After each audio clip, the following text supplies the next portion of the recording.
Hello, we are super professional. Lies. We I are. can see James is super impressed. Look at him; he's very impressed. Hello, everyone. Welcome back. I am Greg Tito, and I'm joined by. I guess my co-host will go to Shelly first. Hi, Shelly. I know. I'd go to James. And then there's James Wyatt here to Yay! talk about amazing, fun stuff. I like amazing fun stuff. What do you got for me? Well, how about we're going to talk about plane shift. Okay. Is that amazing fun That's stuff? cool too. Yeah. Awesome. Well, we'll get to that, and then also all the story stuff that you're doing for Magic right now. Cool. That'll be really fun stuff. All right. So, hi, Twitch people. Thank you for staying around, and we're excited to get right into this. And I think we're going to do our intro for Reels now. I think I should do it for Reels now. Because that was more like the Twitch intro. We're still figuring out how we're doing this so much. And then, I don't know, I just follow your lead. Whatever. Yeah. Okay. It's like an improv class. Totally. You just be like, oh, yeah, yes, and. Yes, and. Exactly. Which that was hard with the last segment because it was 4 people of There was a lot of yes, anding. hands. Oh, my goodness. That's pretty much all I know about improv. Me too. Yes, and. It's a go-to guideline for all that stuff. Ready? Ready. Have you been recording this whole time? Nice. Welcome to Dragon Talk. I am Greg Tito, and I'm joined by my co-host, Shelly Mazanoble. Hello. And today we have a very fun interview segment. We're going to be talking to James Wyatt.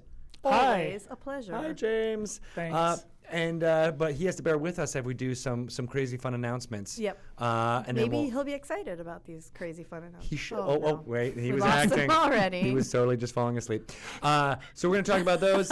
We'll get to a segment, and then we'll dive right into speaking with James about his history with Dungeons and Dragons, on the Dungeons and Dragons team as well as before. Yeah. You know, I've played Dungeons and Dragons since there were segments.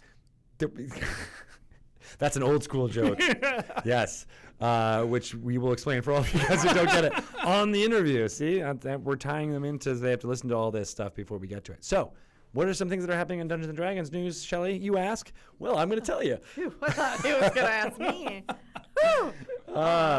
So D&D Beyond is coming out August 15th. It is a character builder and basically D&D compendium. You can find out online. It's at dndbeyond.com. Also at D&D Beyond on Twitter.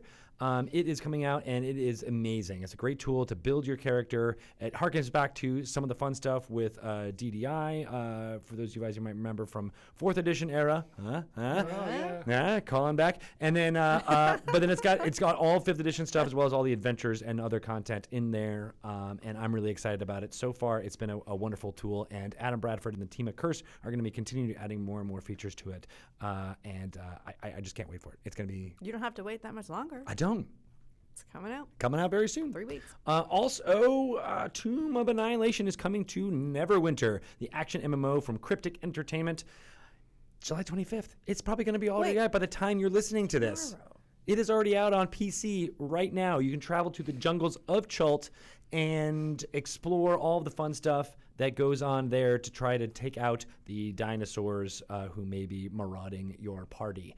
Chris Perkins is appearing as a voice. I believe he will be the voice of Volothamp Gedarn, who may in fact be the lore segment you guys will be listening to this very podcast. I'm saying that now so that I don't forget that this is going to be the lore segment for this interview. All right? You got it, Ryan? No, he doesn't got it. No, he doesn't. Yeah. He's like my note taker when I'm talking to the camera. Wow. But you should go check out Neverwinter. It's a as I said, it's an action MMO. It traces through all of the Dungeons & Dragons stories that have been released for 5th edition so far. So Tyranny has got a story. Princes of the Apocalypse, you deal with the elemental cults. Storm King's Thunder, you went up to the frozen north and hung out with the frost giants, and then we're like, hey, what's up? Let's hang out. And now, Tomb of Annihilation, it goes to Chult. And it's also really good to delve into the earlier levels because you get a lot of the information about what's happening in the city of Neverwinter itself. So highly recommended. It's fun. Go do it. Again, July 25th is when the new stuff is out. So, hey, if it's out already, go check it out. Also, HasCon is coming up in September 8th through 10th. It's in Providence, Rhode Island. It is going to be a hub of all of Hasbro's brands, including My Little Pony, Transformers, as well as their licensed stuff like Disney and Marvel. Will all be there, including us, Magic the Gathering. I'll be there. James You're Wyatt gonna will be be there there. too? Yep. Oh my God, I didn't even know that. That's amazing. I'm going to be there. Trevor Kidd is going to be there. Mike Merles and Chris Lindsay are going to be there with some D&D stuff. And it's great to go there and bring your family. And maybe they want to play with the Littlest Pet Shop, for example. But then you can be like, oh, by the way, there's Magic, and you should learn how to play Magic. Or there's Dungeons & Dragons that you can play with as a family. We're going to have lots of events that are tuned for encounters that are all about kids 10 and younger, as well as ones that are 10 or older. So if you have older kids, you might want to go with the 10 and older ones. But if you have younger kids, you want to get into it without dealing too much with math or heavy-handed stuff. Those sessions will be perfect for you guys there. So again, that's September 8th through the 10th. It's going to be awesome. I'm going to be there. You should go too.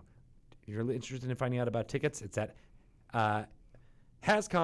hascon.hasbro.com. Click on the tickets tab and scroll all the way down to the bottom, and you'll see all the Dungeons & Dragons events that are there. All right? Do it now. And if you're there, wish me a happy birthday, because it's It's the your 7th. birthday? Really? Yeah, the day before. Oh my God. Well, I am going to be there, and I will be saying happy birthday. All right. Nice. That'll be the second con experience that I've been at with James Wyatt, That's right. which is pretty fantastic. Speaking of James Wyatt, Plane Shift Amonkhet is out now. We will get into exactly what that is and what that means very soon, but basically the easiest way is to go just search for Plane Shift Amonkhet. Good SEO on that. No one else will know what that is. But it's on the D&D site as well as on the Magic site, and it's a PDF of... Why am I telling you this now? We're going to talk about that in the interview segment. All right, so Spoiler. I'm going to throw it right to our Lore. What do you think? Lore, you should know? Yes. All right, make with the bing bongs, and then we'll come right back with more James Wyatt.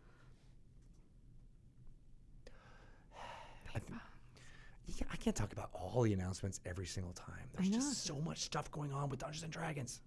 And It's then a we don't have time to mouthful. talk to James Wyatt. Exactly. I'm very you- conscious of time. Because we only have until 5 o'clock. Because that's when... These teeth aren't going to clean themselves. That's right. You have a dentist appointment. Is it at 5 o'clock right now? So are you going to are we going to do it on camera? Mm-hmm. I'm invited my dentist here. He's a huge D&D fan. I didn't realize James was a dentist too. Oh, yeah. You've got so many He jobs. has. You do have a very interesting backstory, though. That is true. Yeah, I wrote it out carefully. My DM loves it. So yes, we have James Wyatt here. When did you?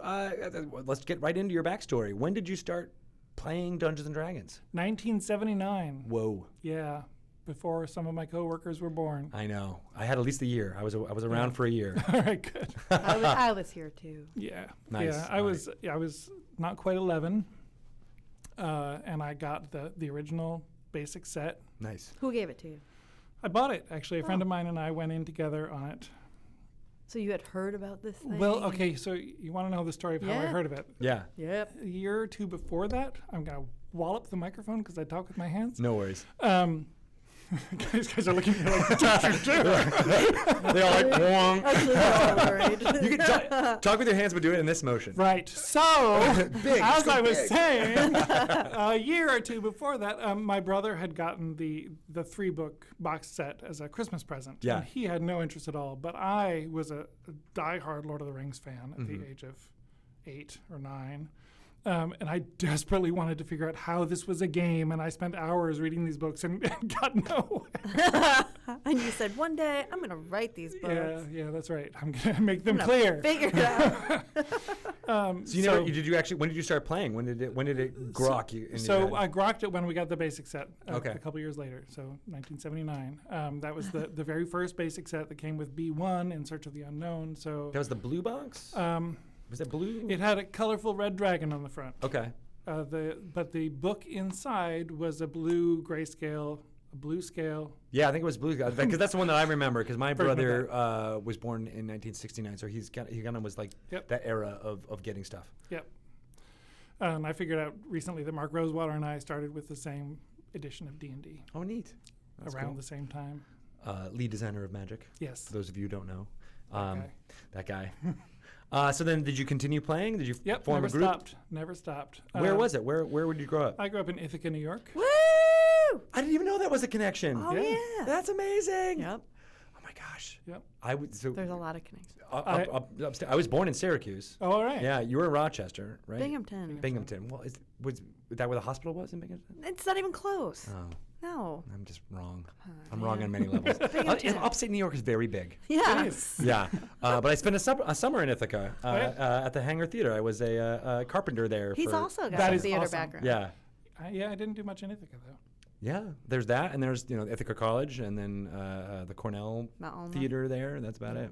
Yeah. Yeah, good stuff. All right, cool. So that's when you learned, and did you form a group? So, yeah, the friend that I bought it with, the two of us played a lot, but we kind of drew people in and out over the course of years after that. I really never stopped playing. Junior high, we played Top Secret, and we pretended to play Boot Hill. I think we made characters and never got much further than that. And Gamma World and RuneQuest and a variety of other things, but D&D was the anchor in all of that. And is that due to your love of fantasy? Like, the other genres you played around, but like fantasy was your core. Yeah. Yeah. What was it about Lord of the Rings that spoke to you? I don't know. I mean, I read it when I was in 4th grade. Mm-hmm. I think there was, in fact, the same friend that I bought the basic set with. I think we had sort of a competition going on to get through this series of books. But That'll help. That was also the era when the Rankin Bass Hobbit was on TV, and then shortly after that, the animated Lord of the Rings movie came out. Ralph So, Bakshi. Yeah. Yeah. So, I was hooked from that point. The Rankin Bass is, I think, I don't know if they get enough credit, but it catapulted so many of the people that I know's careers into fantasy. Long before I tried to make sense of that box set, I was out in my backyard pretending to be one of the Blue Wizards. Nice. You know. The one that they don't know what happened to them. They went Right. out into the That's right. east. No, I mean, like I had a songbook or something from The Hobbit, and I traced the picture of Gandalf from that and colored it blue. That was me. That's so That is very cute. So, and no, we took the three book box set of D&D and pulled monsters out of that, Yeah. not knowing anything else. But there was a Balrog in there. We pulled monsters out and imagined ourselves fighting them in the backyard as we ran around. Oh my That's god, I love amazing. Mm-hmm. I love that. do I try too. to do that now. Like I cut down some trees in my backyard, and I left sticks. Pretending they're Ents? No, it was mostly Trees? it was for actual just real like Oh, foliage okay. trimming purposes. But they had these awesome sticks, and I like just left them there, and I wanted my kids to find them and start playing with them, and then immediately Did they they? did. Yes. They did? Yeah. Awesome. And so my littlest had like a smaller stick, and my oldest got the bigger stick, and they were running around and doing some stuff with it. So I'm like, nice.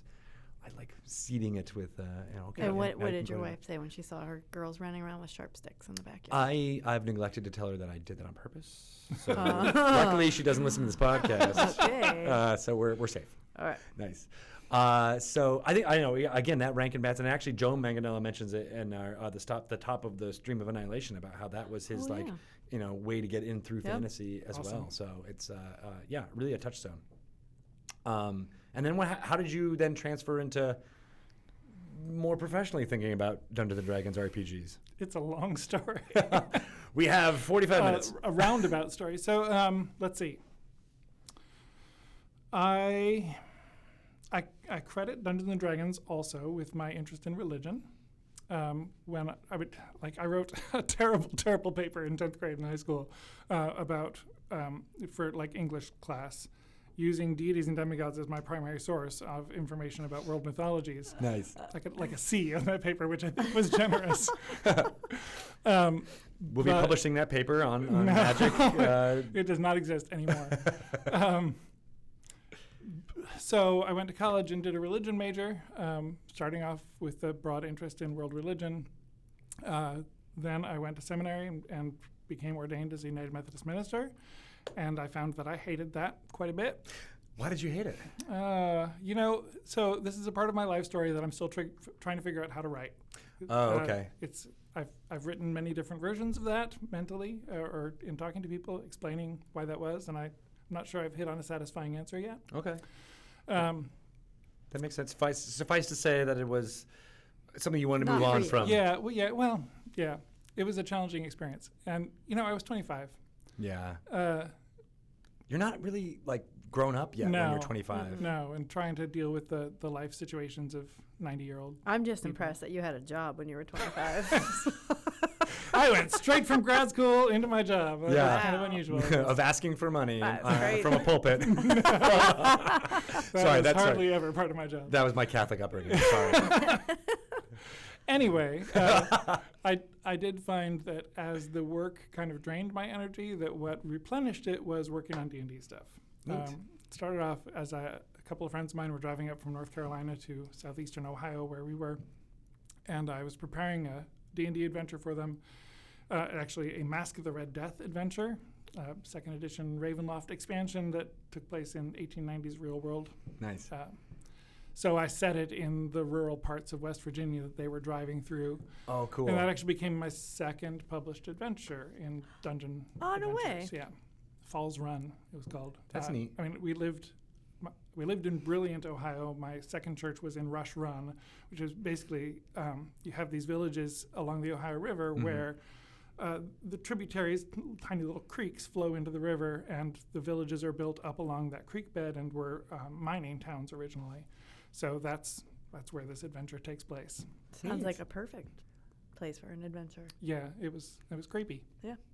I There like it. is something to that about the Midwest, and maybe you can speak to it a little bit, but like, you know, there was a lot of there in the landscape itself that made Dungeons and Dragons flourish. You know, it's like in the Wisconsin kind of place, there was these dotted farms that would be abandoned, and then, you know, those were the dungeons that was in the local imagination of Gygax and his crew as they were making it. It's certainly true that the things that we associate with the core world of D&D are as much kind of Western as they are European, like Old West Yeah. towns with their general stores and crossroads where you have duels and I don't know. Right, the tavern was the Yes. the center of town saloon, because exactly. that's where people would go. Right, that makes sense. Interesting. Yeah. So what era was it? What, not era. Is it 80s, 90s? Is that when I guess this would be 90s. Yeah, so let's see. My first article came out in 97. Okay. It was the December 1996 issue of Dragon Magazine, which came out in January because that was the last issue of Dragon Magazine that TSR published. Oh, okay. Before it was purchased by Wizards of the Coast. And I got it the day that my daughter was born. I got my copy of that magazine. And which were you more excited about? I would have to say my daughter on that one. Okay, But it was a good. pretty good day all around. Any other day, you'd be like, you know, the magazine article. But that's awesome. Yeah. But so that was the reason I asked when it was because it was like kind of past the Satanic Panic kind of era of D&D, and I was wondering if you had any thoughts on that, like as being in both worlds there. Because people always ask, they're always like, oh, you know, like, how do I get past that with my older generations? I mean, now people are always, you know, way more open about it than they were. Yeah. So I was pretty closeted when I was a pastor in Ohio, and that's Really? partly just my own decision that it wasn't something I really wanted to talk about. Yeah. I do have a funny story, though, which we would go to a nearby, not so nearby, Walden Books as our shopping and where I would buy D&D stuff. And one day I went and bought some D&D stuff, and I paid with a check. And my wife and I were both ministers. Our check said Reverend James Wyatt. Nice. And the cashier said, "Oh my God, this is the best thing ever. My grandmother or aunt or something was just saying to me, oh, you'll never see a pastor buying this stuff." No way. So And she- so here I was. So I believe Skip Williams told me at one point that he got a letter from a Walden Books clerk in Ohio saying, "Oh my gosh, look at this! I got this check." So we believe that was actually me. Oh my That's God. amazing. This guy was referring Weird. to, yeah, as proof that you can have it both ways. Yeah. But basically, fundamentally, I don't come from or have the kind of religious background that is going to make me raise an eyebrow at fantasy. Obviously, I grew up reading Tolkien. Right. So it's hard for me to get inside that particular mindset. Right.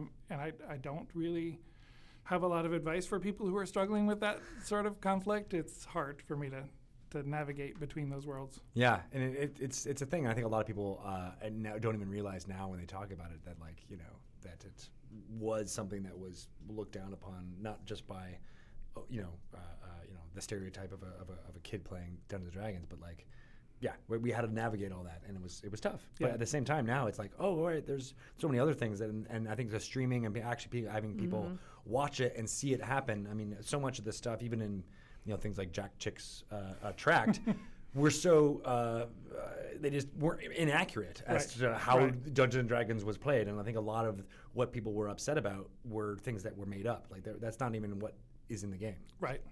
So Let alone going down into sewers and. yeah, Right. exactly. Yeah. Exactly. All right, so you got that first article published. Then what happened? So by the time my first article actually came out, I had left ministry. I was living in Wisconsin and writing, doing technical writing, actually writing documentation for medical record software, which now I go to a doctor that uses that software. It's pretty amazing. Oh my God. You're like, I wrote the book on that piece of software. I wrote the first online help system, and they're like, I hate this software. No. Right. It has changed a lot since then. Now I want to ask you so many questions. I know. He just keeps opening doors and opening doors. Exactly. I want to go in there. That's what a good dungeon master does. Yes. Okay. So I worked as a technical writer for a while. I ended up following my wife to a PhD program in California. She went to the PhD program. I did various writing and web design and multimedia stuff. And through all of that, I was freelancing, writing for the magazines, Dungeon and Dragon magazines. And it got to the point where I was writing very regularly. I had stuff coming out in almost every issue of Dragon, sometimes more than one article per issue. So by the time a job on the design team came open in 2000, or 99, I guess, I was ready to apply and had good recommendations from inside the building, as well as a body of work to say, look, this is what I do. Nice. Yeah, and in some ways, that's kind of how the Dungeon Masters Guild works now at this point. Yeah. Where, like, people, the magazines are no longer published in that way. I mean, we've kind of gone into the 21st century as far as publishing of articles and stuff that would have appeared in those magazines on the DM's Guild, and right, and people, that's how you do it. You get the recommendations, and it goes on up. Yep. I mean, for a while, I was like the poster child of this is how you get a job working on Dungeons and Dragons. Right. You write for the magazines, and then an opening comes up and you get hired. Nice. It's a little different now, but it's the same principle. Sweet. So then, you were on the team up until 4th edition? I was and on the during- team until 2014, middle of 2014. So I was a writer for the Player's Handbook and DMG for 5th edition, as well as a lead designer for 4th edition and the author of a whole lot of 3rd edition books. Nice. And novels, right? And novels, And 5 novels. I know he's very prolific. Mm. You know what And else? one poem. A poem, Yes. Which he will perform for us right now. spoken word. No, it's the little prophecy that appears in the front of the 6 books in the Sundering series. Oh, okay, that was Oh, you. I that's didn't know that. right. I actually know that poem. Nice. Yeah. And also, James, you were, I think, the first DM for the Acquisitions Inc. podcast. I was 1B. Oh. The first day, I think Chris Perkins took the morning and I took the afternoon. I remember. Yeah. Yeah. Yeah. I did Those not do a little- good job. Yes, you did. I didn't. I listened to those. I You thought did do a good job. I That's was not how I invited learned how back. to play. I think it Maybe more you had to were do with too- a rapport thing. Yes, that is probably true. Yeah. Did you kill all their characters? No. Oh, We probably should have. That's No. what you should have done. No. Make Looking that they back. would have remembered me. Right, exactly. Have a memorable, dramatic moments. God damn it. Who would have thought, though, back then it was just like this little audio podcast Yeah. thing, and now It's a phenomenon. look what we're doing now. Right. I remember when that happened. I was a fan and being like, oh, I can't wait to hear how these people play Dungeons and Dragons. Didn't even think it was a thing. So what was it like from your end, being like, oh, here are some people who play? Was there a lot of prep time, or was there just kind of like, Probably hey, go not play? as much as there should have been. There never is as much as there should be. That is true. No, it was just kind of a lark. It was fun. We went and ran part of H1, the Keep on the Shadowfell adventure, the first 4th edition adventure. So it was kind of teaching the game as we went and letting funny people be funny. And unfortunately, I think I tried to be too funny as well, which was a mistake. That's what it was. We're like, oh, he's trying to be too funny. Get him out of here. Yeah. Funnier than you were funnier than they were. Yeah. That's what it was. You were upstaging them. That's what Yeah. Yeah. No way. All right. So and then so after 2014, you started working on the Magic team. Yes. How That was sad. It was sad. Not for us. me. It wasn't. I know, he was always so happy when I saw him in the kitchen. He's like, I love my job. I love it. Oh, okay. It was time. Yeah. Yeah. 14 years is a long time to be on one team working on one product. Yep. Shelley's done a lot of different I have, things. Why not? I have not worked on 17 one years. product for It's true. 14 years. That's true. I move around a lot. So what was that transition like to working on Magic? You definitely were they going for a more world building kind of idea? Is that why So you fit in? part of what it is my transition happened at the same time as Magic launched this project to do these art books, the Yeah. Art of Magic: The Gathering series. It was a new thing that Adam Colby on the brand team was really pushing for a long time, and apparently my coming onto the team was the thing that was needed to make it happen, because it turns out I've got some experience writing this kind of book, you might say. It's funny because these art books are by far the heaviest books I've ever worked on. They are very heavy. They're like 10 by 10 inches, maybe bigger. Yeah. Anyway, they're 240 pages and just really heavy, thick paper. They are not by any means the longest books I've ever worked on. It's really funny because they seem big and hefty, and they're maybe 50,000 words, which in D&D terms is, 64 pages. Oh, really? Of a D&D book text.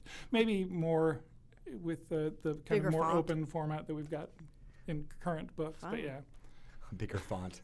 Smaller Harkening back margin. to your yeah, right. Right in a paper. Yeah, exactly. Oh my gosh. So yeah, so the Art of Magic books are really interesting because obviously one of the draws of Magic cards are the art, Right. or the amount of detail that's all put into them. And so was Adam Colby's idea was like, let's present it in a way that was all in one place. Yes, and. I like how I dialed it back. Anyway, it's a callback. It's a callback. It's two things. One, we do all this art that's glorious and magnificent and like this big, really 2 inches Right, wide. for the card format. Right. So, there are cards, in fact, that I never knew actually what that art was showing until I got to see it blown up. So the art book presents that art often in a much bigger format and lets you really see all its glory. But also, the Magic World Building team does a huge amount of work for each card set block of multiple sets, building a world that becomes the setting for that card set. So we put out a world guide for internal use that includes concept art about these worlds, and then the world details that we write primarily for use by the creative text writers and the story writers to flesh out the details of this world and name the cards and put flavor text on the cards. So the big part of Adam's idea was, we do all this work, let's get it out where the public can see it. Yeah. That's sort of what the final product is. It's kind of a mashup of the text that we put in those world guides with the finished art that goes on cards rather than the concept art that's in the world guides. For the most part. I've slowly been working in a little bit more concept art because people like to see it. Yeah, But- that is true. Yeah. The But Zendikar one was the first one that came out, right? Right. Yeah, and I think a lot of people loved that felt like one of a campaign setting book that Yeah. D&D would produce. That was pretty much my not so hidden agenda. I mean, my background being what it is, that's the mindset that I approached it with. I built off of the world guide that existed, but I wrote it. I was thinking of adventure hooks as I went along and presenting information in the same way that we would in a D&D book. Yeah. And then Plane Shift really just was a natural outgrowth of that. Now, did you pitch that, or where did Plane Shift come about? That was also the result of a number of conversations with different people. I still talk a lot with Jeremy Crawford, who is a good friend, and we have lunch a lot, and he and I have a strangely similar backstory. Yeah, I was going to say he also has the same religious background. So he and I talked about it. I talked about it with Jeremy Jarvis on the Magic. He's the IP creative something or other. He's got some fancy dancy title. the fancy dancy title has changed, right? Yes, Yeah. recently. Recently, so that's... So he, I think, was one of the first people to mention to me this idea that we might do a web supplement that was D&D rules add-on for this. And Adam Colby was also really excited about it. And it's the sort of thing where people have talked about the D&D Magic crossover for years, and there have been various projects that have surfaced in the long time that Shelley and I have been here. I remember when it was like, shh, Yes. don't talk to them. Yes. They don't exist. At one point, Really? It was just weird. Like but it seemed like there was definitely some like, yeah, don't cross. over. there has been a lot of resistance historically to crossing the streams. At one point early on in my time on D&D, there was discussion of doing a Dominaria monster book. I probably shouldn't even say this, but anyway, I just did. So It's okay. It's not live or anything. We'll just go that. all right. Shut it down. We'll ask for later. Anyway, Shut it down. like Shelley said, there's been kind of a lot of resistance to it, and Adam and I went around to pitch the idea, and we couldn't find anyone to say no.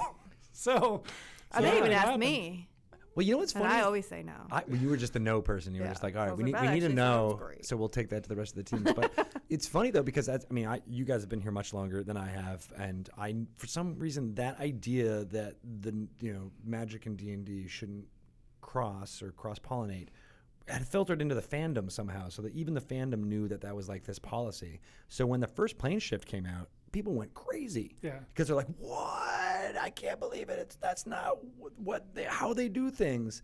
And I think that drove a lot of excitement and and the popularity of the downloads has been way more than anybody expected. Yeah. I think. Did you expect I that? did not. In fact, I was working on Plane Shift Amonkhet. So this is not the way we do things, really, in any way. This project is so totally a labor of love for me that I literally write these things sitting at home on the couch in front of the television because it's not part of my scheduled work. Oh, Really? I did not know that. Because I want to do it, gee. and I don't have time to do it. If I went to my boss and said, "Can you make time for me to do this?" she'd be like, "When?" Right. So- Can you manufacture time for us? Right. And seriously, I lay them out in InDesign. I'm not a book designer, but I do it because I want these things to happen. That's amazing. I had no idea that this was Shh, don't tell actually anyone. all right. No one will know. No one will know about this, but this is all James. Yeah. Wow. So and there's people upstairs who design the covers, and you guys hire an editor to make a pass over the text, so Exactly, it's yeah. a little cleaner than what I turn over. Right. So for people who are listening, I feel like I jumped over what exactly plane shift Right. is. No, I did. Yeah. I jumped right over it. So Okay. what's your pitch? What's your elevator pitch? Okay, so we've been doing these gorgeous art books describing these worlds of magic, and like I said, I write them as if they were D&D campaign settings. So Plane Shift is a series of articles we've made available for free download on the Magic and D&D websites that are 32 to 40 pages long and just give you the rules material that you need to take these books and use them for the setting for a D&D campaign. Right. So you'd be playing Dungeons and Dragons. So you're playing 5th edition inside the Magic universe. Right. As another part of the multiverse of, Right. of our all existence. Yeah. So, I mean, there's a philosophical issue in my head about what a rule system is and what it means. Okay. Rather than trying to explain what it's about, let me just say this. I think of the rules as an interface, and the D&D rules and the Magic rules are two very, very different interfaces to the fantasy world that underlies them both. So I'm not making any effort to make the D&D rules, to change the D&D rules to fit the Magic rules. Yeah. I'm making at best kind of nods or look, Magic has colors without representing those in D&D rules in any way. So I'm just giving you straight D&D rules for the races of these worlds. Basically, reskinning monsters to match the monsters that you see on cards in Magic. Yeah. Pretty minor stuff that anybody could do sitting at home on the couch in front of a television. But I have access to all this art and text that I'm pulling from the art books. So. Yeah, don't sell yourself short, man. I don't think anybody could. I think you're the perfect person to do it because you come from your entire background, which we just went through in the beginning part of this interview. You know, like I think that's a big part of it, and I think people latch onto it, and I love them. I think they're a really cool way to, as you say, interface with this IP that Magic has that I mean, I love playing Magic too, but to me it feels very much like a chess or a very strategic game. And Right. the flavor is there, and I do read the flavor text and everything, but I don't really feel like I am in that world. It's not immersive in the same way. Right. You don't identify with the cards that you're playing usually to the same Yeah, extent. or even back when Magic started, there was the idea that you are the planeswalker and doing that. But even that is a little bit removed for me. 25 years later, where I'm like, oh, I'm playing cards because I have so many different decks. But when you're a kid, you can be like, I only play white red, and there's a reason why, and you have all that. And I think what your work does, it makes it feel like, oh, we could be a cooperative game. So it makes, if you can interface with the Magic thing in a way that doesn't feel quite so competitive, while also really letting people explore the amazing work that goes into the IP of Magic, which doesn't get surfaced as much. Yeah. That is pretty fun. It's cool stuff. Thanks. What can you tell us about Amonkhet specifically that might be of interest to D&D listeners? So it's funny because, and I laugh. That's why I'm laughing. It's because it's funny. We're Jake laughing Wyatt, because it's just like funny. us. Just like I'm just hilarious. He's a human being. he laughs when things are funny. He's not a construct of any kind. No. He's been properly programmed. So Zendikar was the first one of these that I did, and Zendikar was basically Magic Does D&D World, right? It was pitched and concepted and designed around as Adventure World for Magic, and so it was such a natural fit. So I ran a D&D campaign for members of my team for a while, set in Zendikar. Innistrad was the next one, and it was also pretty natural. In fact, the release, coincidentally, matched up with Curse of Strahd very nicely. And so How is that possible? I don't know. Probably because the of, first time. I'm pointing at you like it's your fault, but probably because of like that idea, like, oh, the never the twain shall meet, like these two teams, but then all of a sudden we've been aligned. Somebody's so secretly much. meeting in the middle of the night, Yeah, I believe. handing information. Back and forth to I the can neither scanning. confirm nor You've deny. got Strahd. What about, Got Strahd. get this, Innistrad. Oh, then they'll never catch on. But right, it was a vampire, Right. dark gothic setting, and that seemed to make a lot of sense with everything that was going on there. But then, So then Kaladesh was next, and that I started to stray a little farther from what D&D expectations are with this world of technological innovation, all magic-driven still, and I ended up taking the rules for D&D magic items and just going, woo! and playing around with that a lot. Amonkhet gets still further away. In some ways, it's sort of similar to Dark Sun from D&D's That's what history. Kaladesh always reminded me of Dark Sun for some reason. So I Oh, don't know that's why. weird. I know. But when we went to like that at PAX West Yeah. and they had that bazaar, Yeah, I don't know why I felt like it reminded me of Dark Sun. okay. I don't know why. I accept that. No, you don't. A lot But of people have anyway. made the comparison to Eberron because of that invention idea as well. Right. But anyway, Amonkhet is I a threw desert 'em off. world, Egypt-inspired, and it revolves around this idea of going through 5 trials to prove yourself worthy to enter the afterlife, which we are learning now with the release of Hour of Devastation is not such a happy thing after all, but I didn't really Aw. touch on that in Plane Shift at all. Basically you're going to earn a glorified place as a mummy in the army of Nicol Bolas, because that's awesome. he likes to devastate. Yeah, he's just devastating. For an hour. Devastatingly handsome. Hey, Mr. Bolos. Mr. Bolas. If I had a nickel for Bolas out there. Wow, okay. You can use that in your next. I don't think I will, but thank you. It's a freebie. Yeah, that's flavor text right there. We're Yeah. getting it. If I had a nickel, I kind of like it. Yeah. Anyway. Yeah. There's domains in this in Plane Shift Amonkhet, which I thought was interesting. So a big part of the world of Amonkhet is the 5 gods who are there, who are very closely involved with the lives of the people who are training to go through their trials. Each god sponsors a trial. So Oketra is the goddess of solidarity, and she sponsors the trial of solidarity.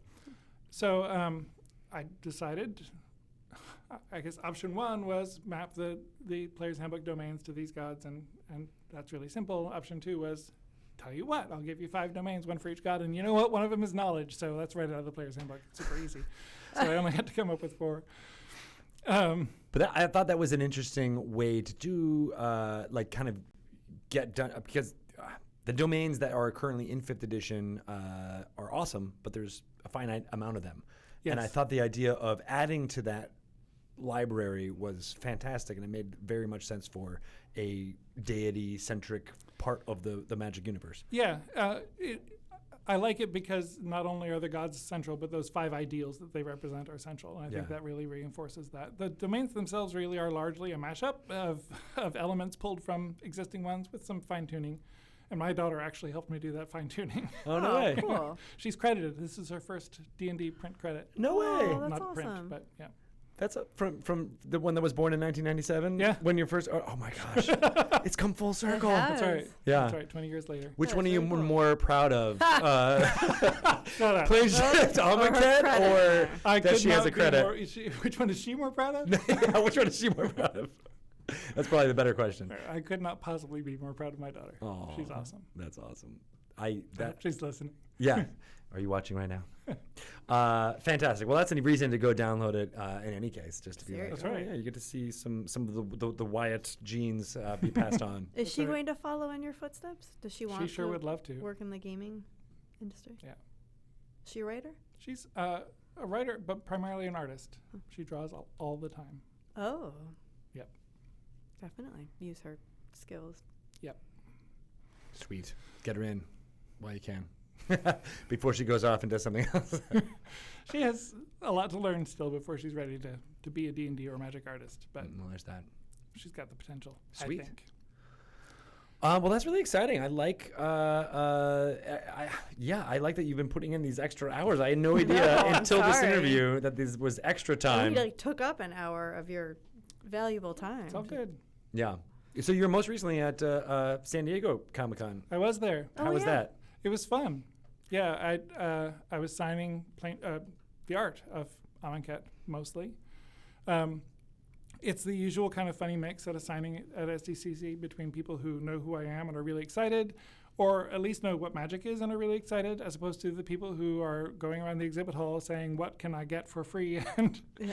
and And if I have to wait in line for a signed autograph to do it, all right, fine. right, Yeah. you know, at least I'm waiting in line for a free autograph. Yeah. We had these poster card things, combination souvenir and advertisement on the backside for the art books. So Tyler Jacobson was there with me. Oh, signing. nice. Tyler's a good guy. Yep. So I signed in the Viz Media booth because Viz is the publisher of the art books Right. Oh, nice. twice, and I signed in the Hasbro booth once. And otherwise, I enjoyed SDCC. Nice. It's pretty funny. The second day signing in the Viz booth, I was wearing my Dungeons and Dragons shirt, and one guy said, "Oh, do you play a lot of D&D?" Did you slow play it? And they're like, yeah, I do.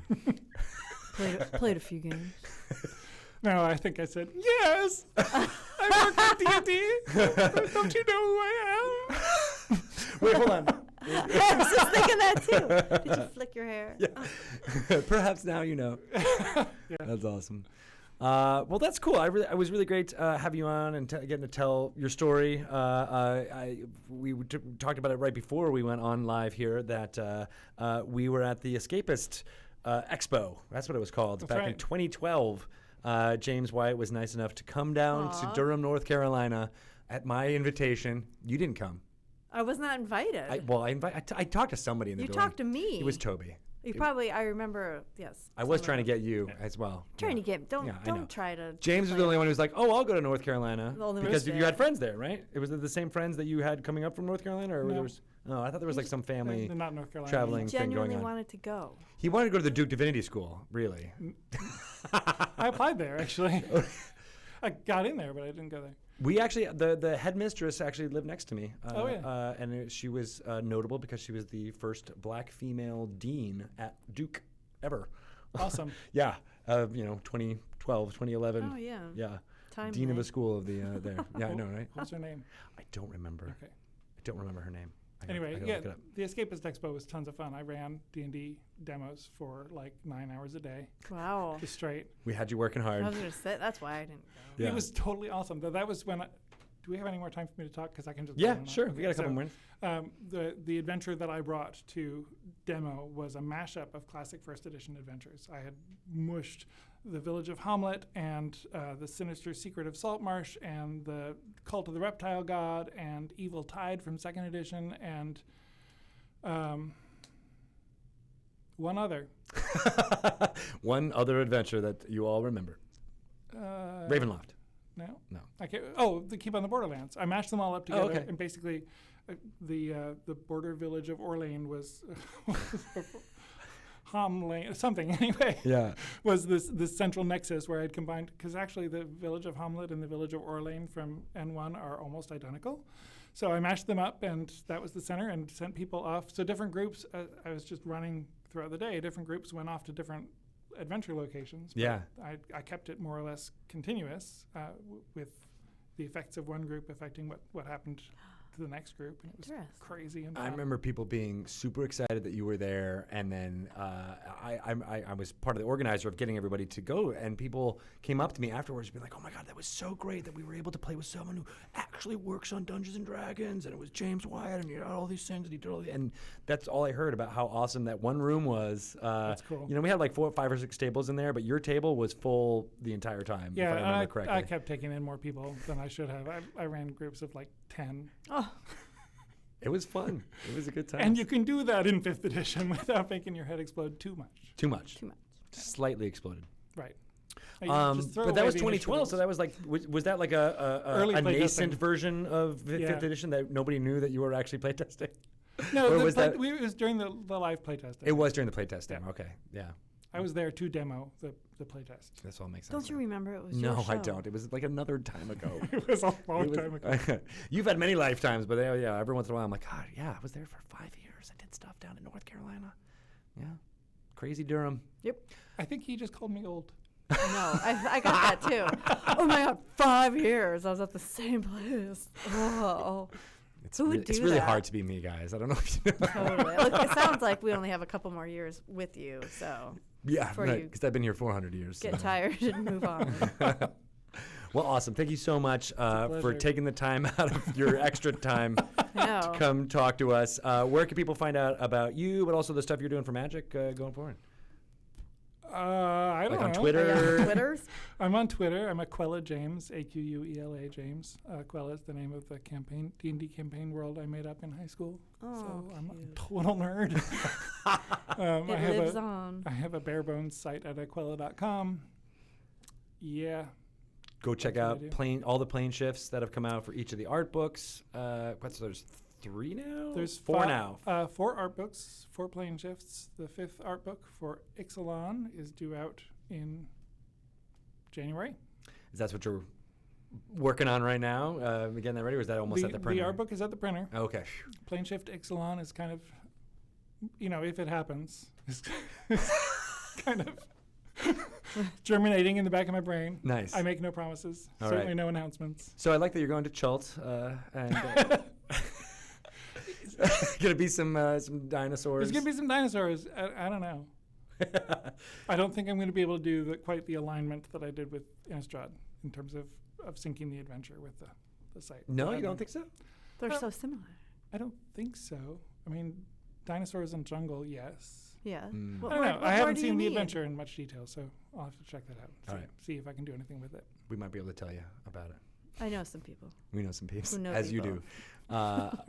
Awesome. Well, again, thank you so much, and I think we're gonna wrap it up right about now. Should we do some closing stuff? Do we have to do anything closing? Ryan says yes, we do. Yes, we do. We're gonna do the outro. We're gonna do it right now. So you're free to go. You can come out and hang out with us and add in some fun jokes if you want, but feel free to get out if you can. I'm not in a hurry. All right. All right. Sweet. Oh God, it was really great talking to James. Wasn't James such a I nice wish you were person? still here. I know. I wish we could tell him this to his face. I know. We should have told him how much we enjoyed talking to him and taking Why time. are you being so This is how the podcast usually goes. That's The so guest, cool. because we call them in and then they leave. Yeah, we you know, usually and just we're like, hang up. oh, this is, and then we do a little bit like ending announcement stuff.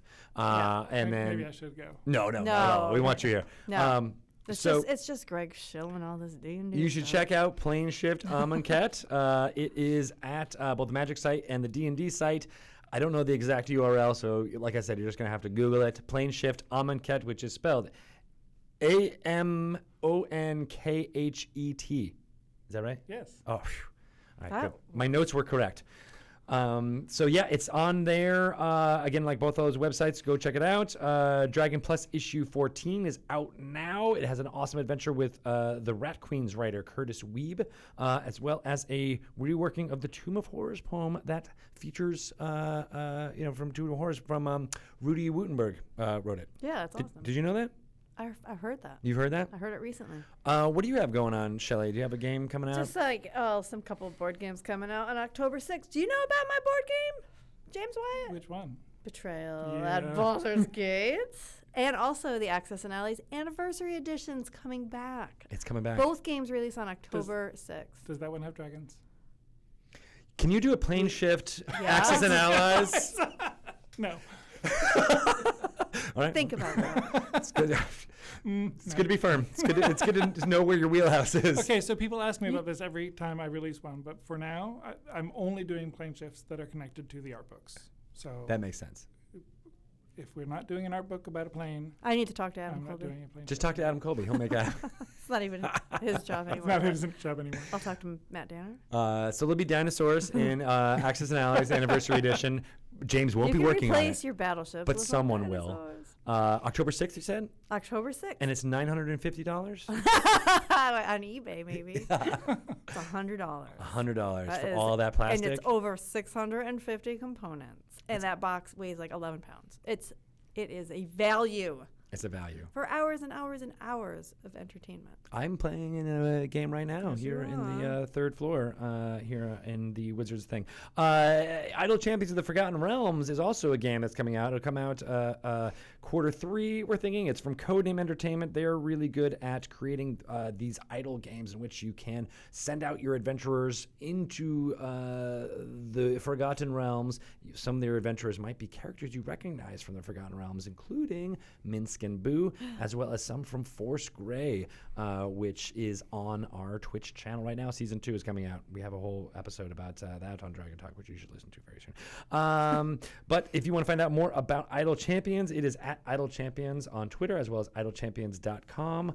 It will be available on Steam, and I'm super excited about it because I need something to do at work. You know, I have tons of time. Unlike you, James. I know, He is totally. not very I like to busy. make James feel bad, so I'm like, no problem. This is what we can do. We can send out and get billions and gazillions of gold.